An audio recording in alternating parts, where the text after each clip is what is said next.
আকাতসুকি এটি এমন একটা অর্গানাইজেশন যার সব মেম্বার এস র্যাঙ্ক শিনোবি, যে অর্গানাইজেশনকে পুরো নারুটো ইউনিভার্স ভয় পায়। চলো দেখে নেওয়া যাক এই অর্গানাইজেশনের সব থেকে স্ট্রং মেম্বারকে। নাম্বার 11 জেটসু। জেটসু ইন্টেল জোগাড় করতে এক্সপার্ট, কিন্তু সে ফাইটে এক্সপিরিয়েন্স না। নাম্বার 10 হিডান।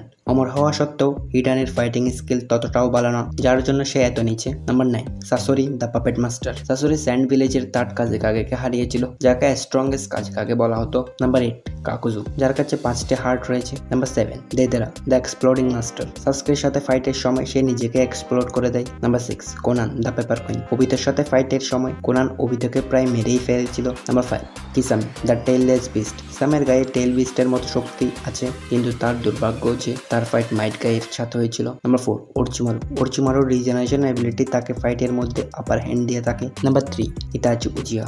ইতাচির অসুস্থতার কারণে সে এই পজিশনে, না হলে সে আরো উপরে যেত। নাম্বার 2 পেন ওরফ Nagato Uzumaki the leader of Akatsuki organization. Number 1 Obito Uchiha. ওবিতোর কাছে আছে ডেডলি কামোই এবং ইজানাগির মতো ব্রোকেন এবিলিটি। তার উপর ওবিতোর কাছে রয়েছে হাসিনামা সেলস, যার কারণে তার রিজেনারেশন এবিলিটি অনেক ফাস্ট।